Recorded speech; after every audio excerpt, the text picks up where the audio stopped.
Kur'an Nesli platformu olarak bizler her yıl hayat namazla güzeldir sloganıyla çocuklarımıza, o taze dimalara namazı öğretmek üzere programlar düzenlemekteyiz. Hemen hemen Türkiye'nin her ilinde, imkanlarımızın el verdiği her yerde biz yeni nesli çocuklarımızı namazla buluşturmak için böyle bir program düzenliyoruz.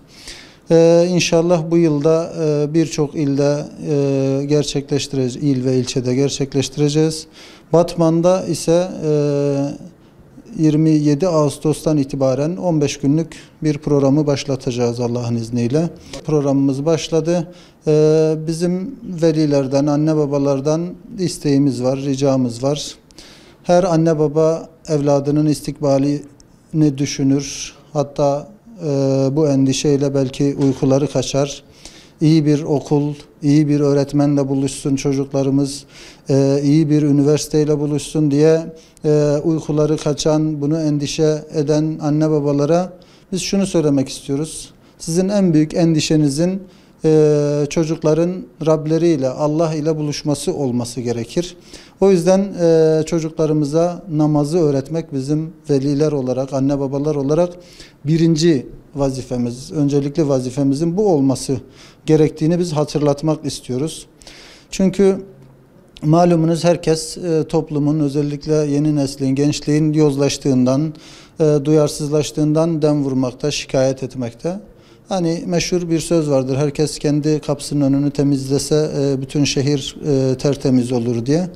Eğer biz de bu neslin gidişatından şikayet ediyorsak, bu şikayetleri asgariye indirmenin en güzel yolu herkesin kendi sokağını, kendi kapısının önünü temizlemesi. Yani kendi çocuklarını, kendi ailesini temiz ahlak üzerine yetiştirmesi gerekmektedir.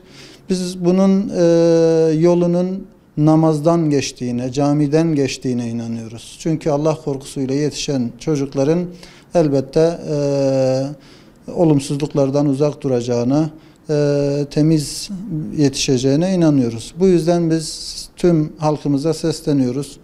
Bu programa çocuklarını göndersinler. 15 günlük bir program.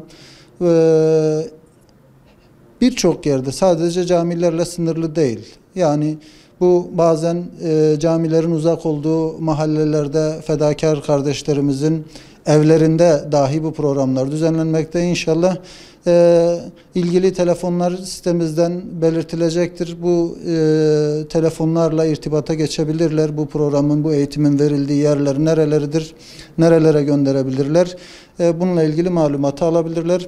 Biz tekrar bu etkinliğin hayırlara vesile olmasını Rabbimizden diliyoruz. İnşallah bu nesil namazla buluşacak, namazla dirilecek.